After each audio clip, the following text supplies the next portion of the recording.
All right, good morning, everyone. If you do not know me already, my name is Luke, and I'm the music director here. And starting off this service, we'll be singing two songs, starting with hymn number 1019, Everything Possible, followed by One by Jennifer Farrett.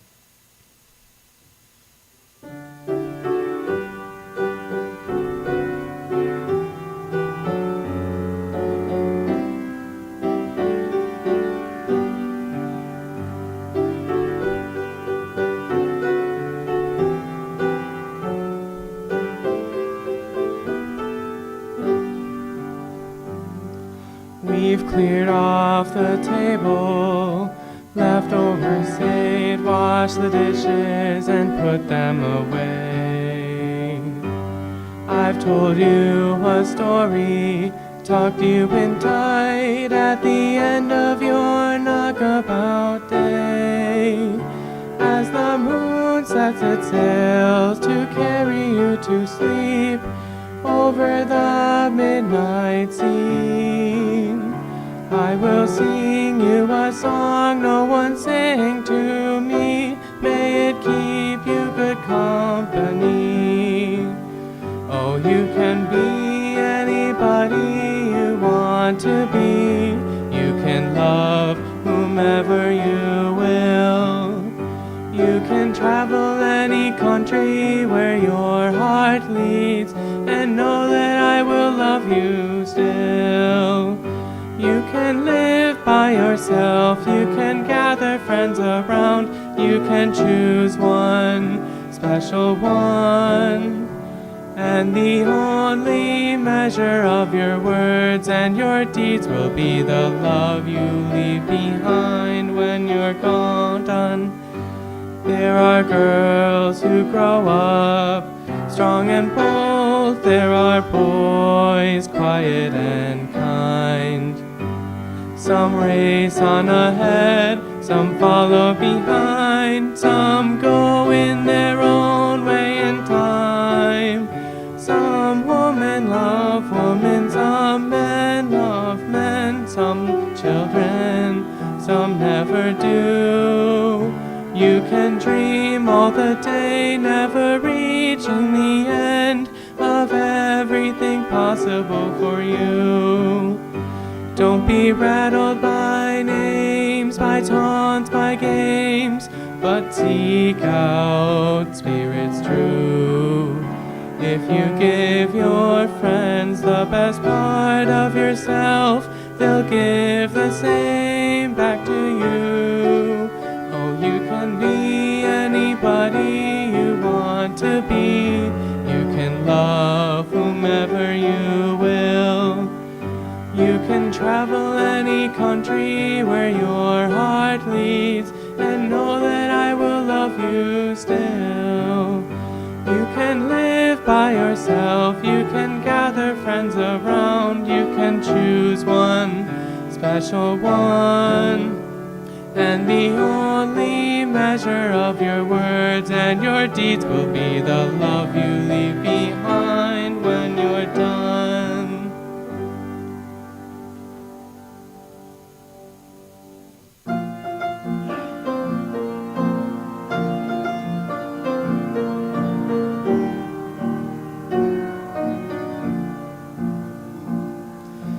Everyone around this world, each woman, man and boy and girl are one.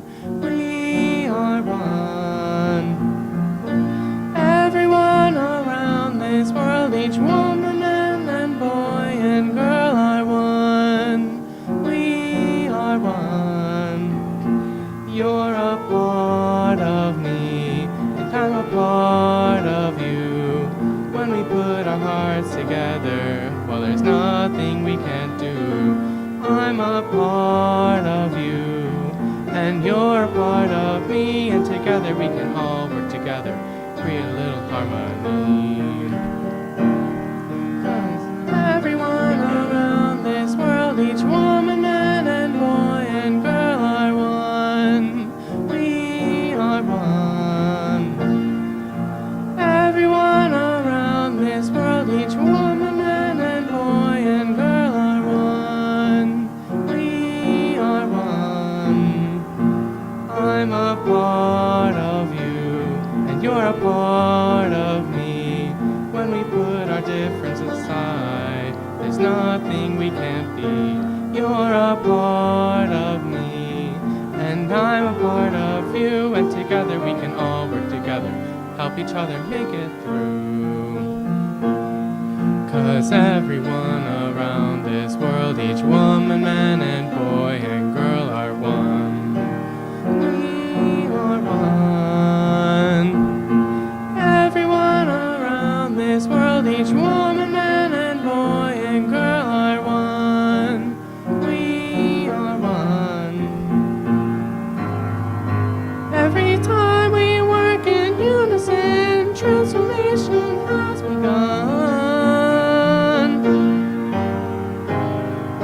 And every time that we are conscious, then a whole new world's gonna open up for me and then for you.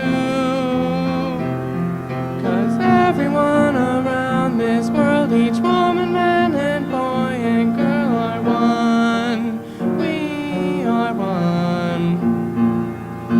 Everyone around this world, each woman, man, and boy, and girl are one. We are one. We are one.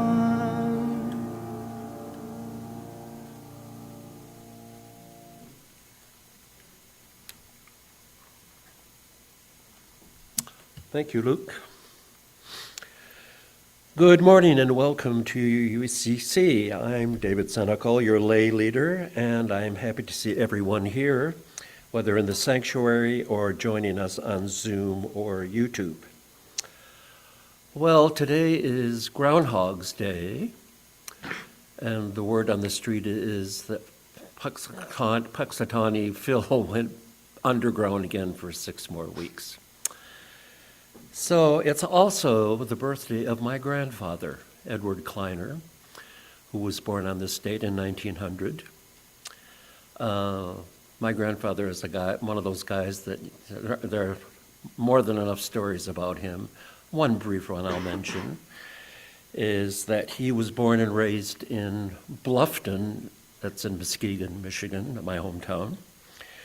Bluffton is a small neighborhood between Muskegon Lake and Lake Michigan, kind of a resort feel to it, although almost all the residents there live there year-round.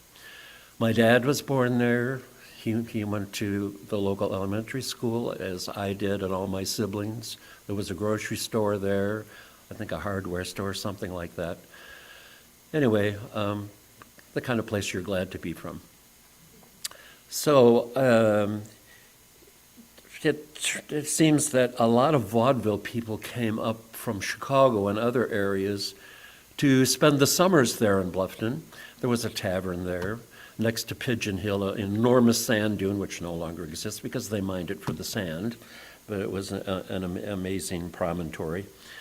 So one of possibly the only kid that came along with those people, actors and singers, vaudeville people, as I said, probably a teenager, probably the only one. And so he kind of looked for some pals amongst the neighborhood kids. And one of the neighborhood kids was my grandfather, Ed, and this young man's name was Buster Keaton. For you younger people, Google it. He's probably as famous as Charlie Chaplin, maybe even better, some people think. So that was Grandpa. So if you're in the sanctuary, be aware that the service is recorded for YouTube. Tables at the back are available if you prefer to avoid appearing on camera. Please refrain from talking during the recording to avoid unintentional broadcasting and silence your cell phones. Visitors can explore literature about our UU faith in the entrance and community room. You can also join us for social time after the service in person and on Zoom. Discover more about our church programs for children and youth and weekly opportunities to connect with us on our website, uucommunitychurch.org. Located on Shaver Road in Portage, Michigan, our church on ancestral lands of the Peoria and Potawatomi people proudly displays a rainbow flag and Black Lives Matter sign. symbolizing our inclusive community dedicated to creating a just and sustainable world. We are a community on diverse spiritual journeys, and we enjoy hearing differing points of view from our minister, Reverend G. Ludwig McCartney, guest ministers, lay leaders, and guest speakers. And Reverend G is with us today. Thanks to everyone contributing to this morning's service, our greeters, musician, tech team, coffee hosts, and each of you. Your presence and contribution are truly appreciated. A lot of announcements today. The We Gather in Hope event, originally planned for January 20th, has been rescheduled for Monday, February 3rd at 6 p.m. at Portage United Church of Christ on Millam. This gathering, sponsored by several Portage churches, is an opportunity to come together as a community to reaffirm our shared values of justice, equality, diversity, and compassion. Remember those? The event will include a simple community art project, a short service, and a potluck supper. Please bring a dish to pass if you can. This is not a vigil or a protest, excuse me, but a time for solidarity and encouragement as we build connections and support one another. All are welcome to join. Our civil conversation group, led by Darby Fetzer, meets on Zoom once a month to practice emotional intelligence skills and learn to build bridges toward greater understanding in the world through thoughtful conversation. On February 6th at 7 p.m., the group will try something they are calling Gripe a Bit and Get a Grip. They will set aside time to gripe about the recent actions of the government that people are finding especially concerning, then collectively challenge themselves to curiously explore other perspectives and/or actions to help get a grip. If this sounds interesting, please plan to join the Zoom call. Newcomers are always welcome. Visit our website for login information. Our justice partners at Hope for Creation are holding a Faith Climate Action Workshop on Saturday, February 8th, from 1 to 5 p.m. at Portage United Church of Christ on Millam Avenue. This will be a great opportunity to learn, discuss, and plan with others in the community about how to keep our climate movement strong during the years ahead. Visit hopeforcreation.net for all the details and to RSVP. Terry and Dave Uttermolen are hosting a Super Bowl party at UUCC on Sunday, February 9th. Kickoff is at 6:30 p.m., and the big game will be projected on the big screen in the sanctuary. The Uttermolens will provide chili and pizza for everyone, with options for meat eaters, vegetarians, and vegans. Guests are invited to bring their own drinks and a snack to share. Please RSVP to Dave by February 7th if you plan to come. Thank you, Dave and Terry.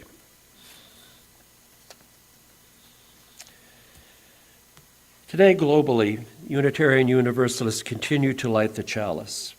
As truth seekers, we pursue a resilient truth that withstands questioning and doubts.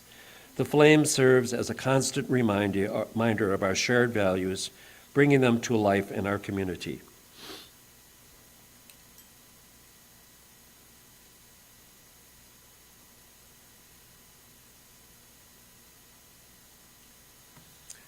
In the light of truth and the warmth of love, we gather to seek, to sustain, and to share.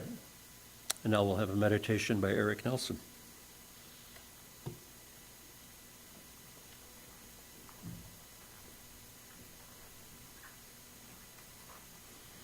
Good morning, everyone.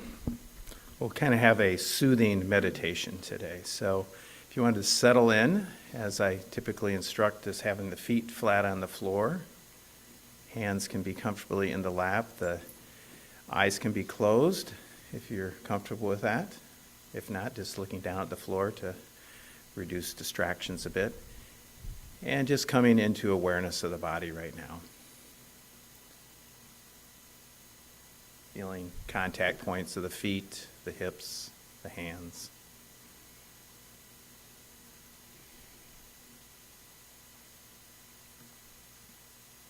And just bringing attention to sound right now, and just letting the sound as it comes into form and dissolves take you deeper into a sense of rest and relaxation.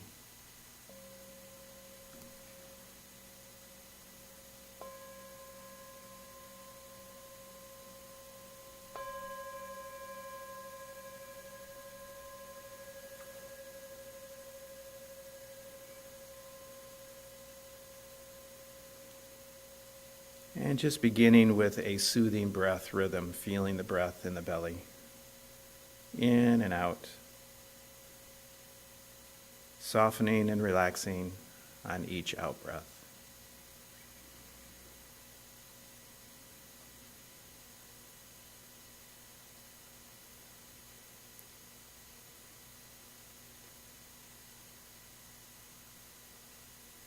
Just deepening into the body, into the belly, softening on each exhale.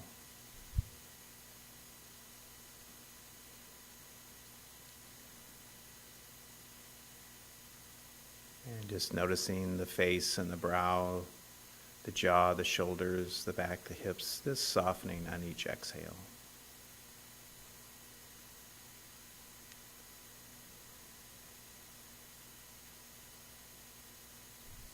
Soften, soothe, and rest.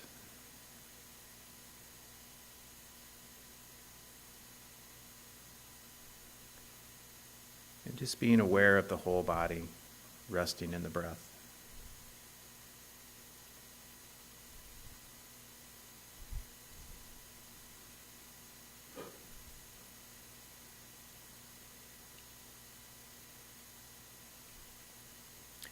And now just shifting the attention a little bit to an image in the mind that you have someplace in nature where you feel safe, surrounded by the beauty of nature, and just bringing that image into your mind's eye, whatever that might be. And just having a sense of feeling at home and at rest in this safe space, this safe place in nature.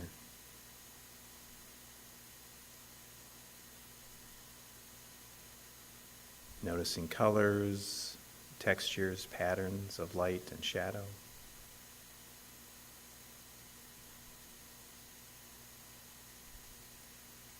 Being aware of the sounds that are present there, maybe a crackling fire or the sound of the wind in the leaves or the waves on the beach, whatever it might be.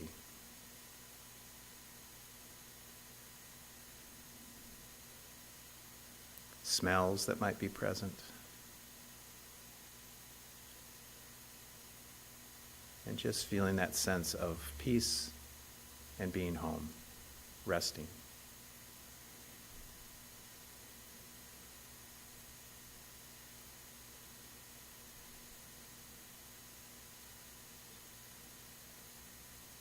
And in this place of rest, we send loving kindness towards ourselves. With these words, may everyone accept me just as I am. May everyone accept me just as I am. May I be safe. May I be happy. May I be healthy. May I be peaceful. May I live with ease. May I live with ease. Just resting in this place of receiving ourselves in our wholeness, in our brokenness, all connected, all accepted, all forgiven. May I be happy. May I be healthy. May I be peaceful. May I be free from suffering and live with ease. And just in closing, extending this kindness to all beings across this vast universe, visualizing this loving kindness radiating out from the heart, in front of us, behind us, above us, below us, to the left, to the right. And after each phrase, I'll just tap the bell to support that sense of this loving kindness radiating out in all directions. May all beings be happy and joyful in this moment.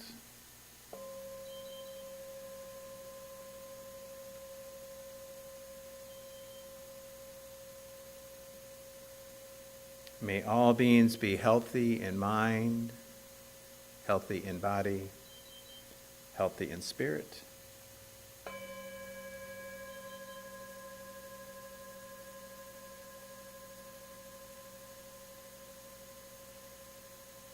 May all beings know inner peace and peace in all their relationships.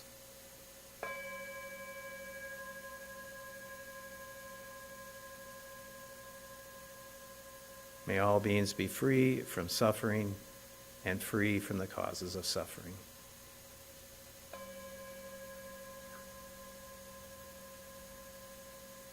May all beings live with ease.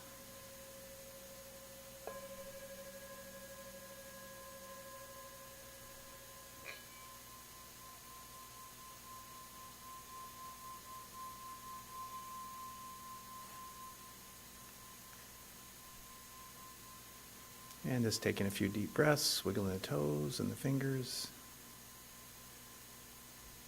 And take whatever peace that you may have touched into your relationships, into your day, into your life. Thank you.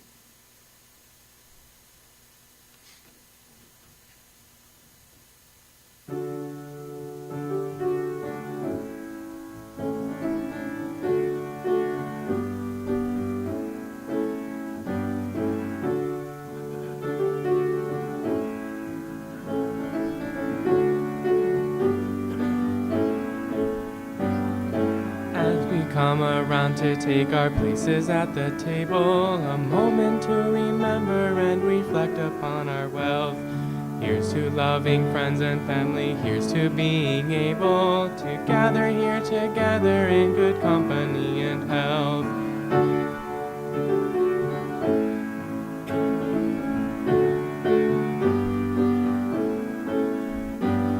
May we be released from all those feelings that would harm us. May we have the will to give them up and get them gone. For heavy are the satchels full of anger and false promise. May we have the strength to put them down. And may the light of love be shining deep within our spirit. May the path of mercy show the path and show the way. May the horn of plenty sound so everyone can hear it. May the light of love be with you every day.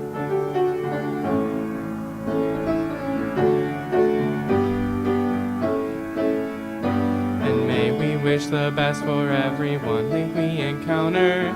May we swallow pride and we do away with fear. For it's only what we do not know that we have grown afraid of, and only what we do not choose to hear. And may the light of love be shining deep within your spirit. May the torch of mercy clear the path and show the way.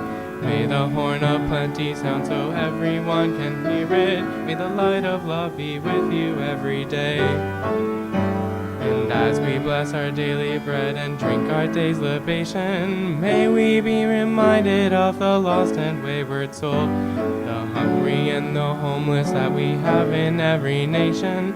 May we fill each empty cup and bowl. May nothing ever come between or threaten to divide us. May we never take for granted all the gifts that we receive, being ever mindful of the unseen hands that guide us and the miracles that cause us to believe. May the light of love be shining deep within our spirit. May the torch of mercy clear the path and show the way. May the horn of plenty sound so everyone can hear it. May the light of love be with you every day. the horn of plenty sound so everyone can hear it. May the light of love be with you. May the light of love be with you. May the light of love be with you every day.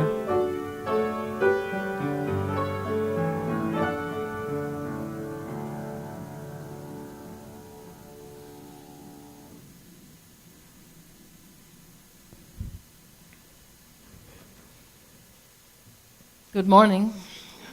Welcome. You drove in this weather. So thank you for doing that, and I welcome you there on the holy interwebs. I'm glad you're here. And I thank you all for contributing to the service. It takes a lot, and you guys do such a fine job to make it seamless, easy, effortless. So thank you. If you would have been there, you would have found that the church was packed. 2,000 people showed up at the Second Baptist Church, at the First Baptist Church in Montgomery, Alabama. It was so packed that they were sitting in the aisles, standing in the aisles. They were even on the windowsills, up in the balconies. People. So many showed up. They showed up to listen to this 26-year-old preacher. Yeah, you guessed right, Martin Luther King Jr. He came to speak, and as they were looking at him, they could tell that he looked weary. And as he was looking back at the crowd, he could also see that they were weary too. This was January 1956, and they had been 2 months into the bus boycott. And it took so much walking, ride-sharing. There were firings. They were ridiculed. They were actively attacked for boycotting, for trying to integrate the bus, the system in Alabama. And that day, the organizers decided to change their strategy. And they decided it's not enough just to integrate the bus system, but they, in fact, were going to file a lawsuit to end racial discrimination. And it was left to this 26-year-old preacher to break it to the crowd, that this is what is going to happen. And they had been gathering there night after night, because this preacher told them that their cause wasn't just and true, but it was beautiful. And they needed to hear that because they were taking so much aggression for daring to proclaim, to claim some rights. And as he was speaking there, constantly reminding the crowd to protest nonviolently, to love through all that they do, through this whole struggle, maintain love and kindness and maintain compassion and connection. While just a couple of miles away, his house at that time was bombed, with his wife and baby in the house. And it was about the middle of the service during offertory when he realized that there were messengers coming in and out of the church, and they had a very grave look on their face, and then eventually he asked, "What is going on?" And they told him honestly, "Look, your house was bombed, and we do not know if your wife and child are all right." So he, think about this, calmly walked back up to the pulpit and again with the serene calmness that would become he would be known for in the future, with that calmness, he said, this happened, and he was going home, that the crowd should go home too, that they should stay peaceful, and it will be okay. But the crowd did not go home. In fact, they grabbed whatever they could get their hands on, guns, bats, knives. And by the time he arrived to his house, there was a couple hundred, maybe more, African Americans gathered there. And they were facing a cordon of policemen, and that didn't help, because the crowd knew that even if the policemen didn't plant that bomb, they were certainly there to protect the ones who did. And so he went into the house to find that his wife and baby were shaken but okay. They prayed. And then the police chief came and asked him to go speak to the crowd because it was all getting very heated. And so he walked out there to the front porch, stepped across all the rubble, broken glass, wood, building material. And he told the crowd to go home. He told the crowd to put down whatever weapon they found, whatever weapon they had, put it down, go home. Everything is all right. He also told them that those who live by the sword die by the sword. He believed in these teachings. And then he told them to love their enemies. He said, be good to them. Be good to them. And the crowd dispersed. And that was remarkable. That was a time when this country saw tremendous upheaval. There was a lot of injustice dished out then too. And so he came and he spoke against it and he struggled for justice, for equality. And it is so ironic that he, the one who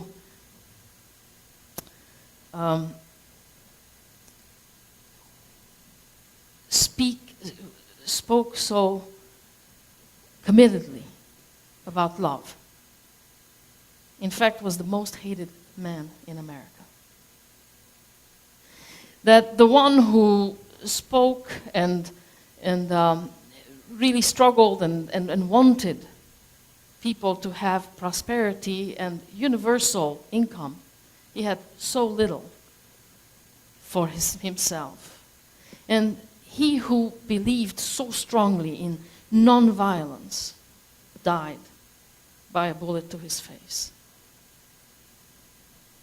And we could say that up till about a month ago, his work was unfinished. That there was still more work to do to bring that world, that dream that he had. That work was unfinished. And today, that work is actively undone. And that is a tragedy. It is a tragedy that this is Black History Month and the Pentagon is not allowed to celebrate it or mention it. What else is to come? We are back to pre-racial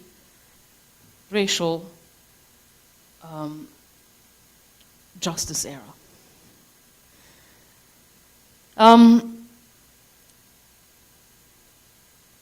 I see these signs, and I have it in my front yard, that says, love wins.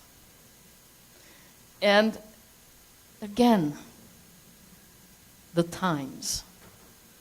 When I put that sign in we put that sign in our front yard, And I looked at it, I liked it, and I loved it. And I look at it now, and I think it's lacking.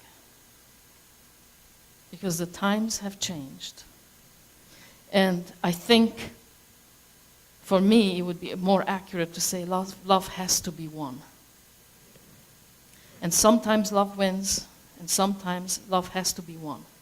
And knowing the difference is being in touch with the current times.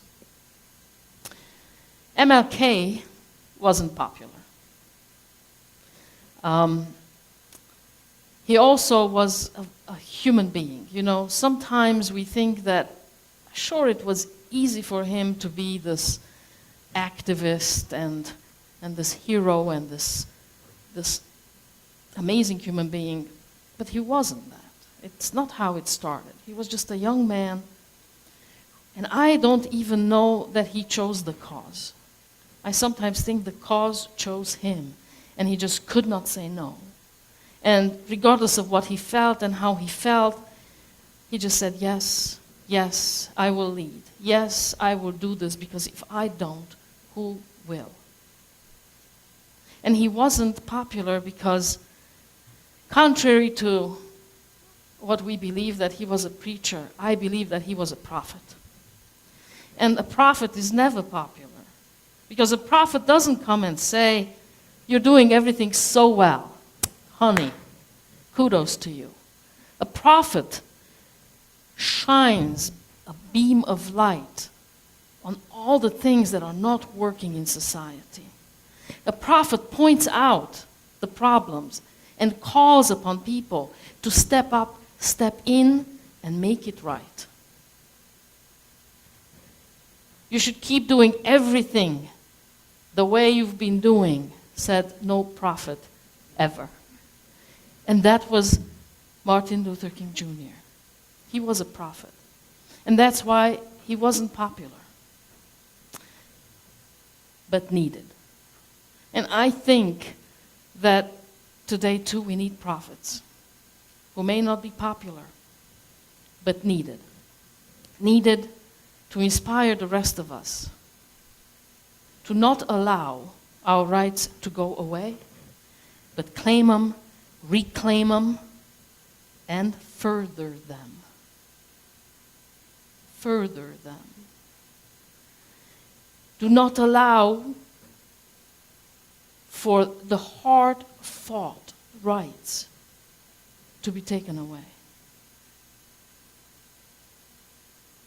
We've got to do everything in our power to make sure that we hold on to them, and don't just hold on to them, but keep expanding rights, keep giving rights. That when the government says we don't care about diversity anymore, we don't want to hear about inclusivity, we double down. We double down and we say, but we do. You work for us, and we do. Prophets are needed today because love, once again, has to be won. And I think the most important thing now is community. Community, community, community. We will find our strength in each other. We will strengthen our vision, and we will clarify the path together. There are times when we don't know what to do, so we come together, and then together we find a way. And we develop a strategy, and then we implement it. Community, community, community. Know who you can trust. Know where you can go and be safe and accepted and welcomed at all times exactly the way you are. And then cling to that community. And give it your all, for that community will support you. For that community will give you life. So if you are out there, and you are watching this talk, and you are not tethered to a community, find yourself a community. A community that shares your values, a community that stands for love inclusivity, kindness, compassion. A community that is willing to stand strong for their beliefs, even in times of danger, even when the powers to be want the exact opposite. Find yourself a community and live in it and contribute to it and let that community support you. And I love it that here we do the same. I love it that we have one another to lean on, to glean wisdom, strength, grow our backbone together. So may we listen to the prophets of our day. May we fight for love. And throughout all, may we stay loving, kind, open. Because if we don't, we will lose the very thing that we're fighting for. May it be so. May it be so now, tomorrow, and for as long as it is needed. Thank you.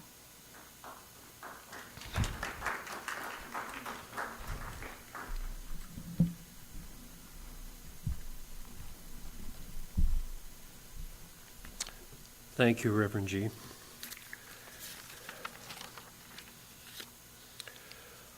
Our lives are filled with many blessings. Let's come together with gratitude and love to share a part of these gifts to support our religious community.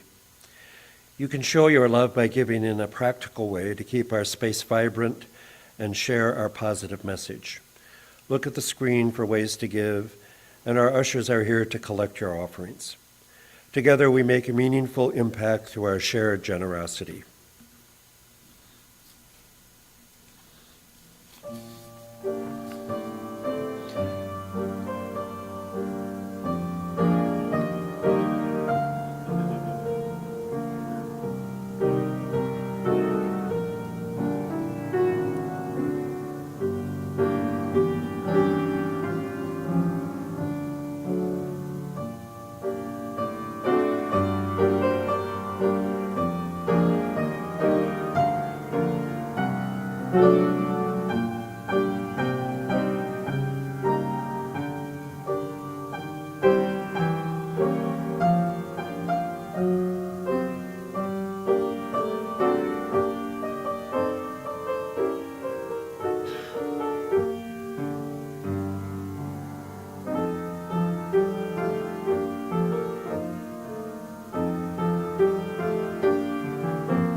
And it's time to extinguish the chalice. As we extinguish the chalice, let us remember to keep the flame awake and alive in our souls, and let the light of the chalice bind us together, showing us the way. We extinguish this flame, but not the light of truth, the warmth of community, or the fire of commitment. These we carry in our hearts until we are together again.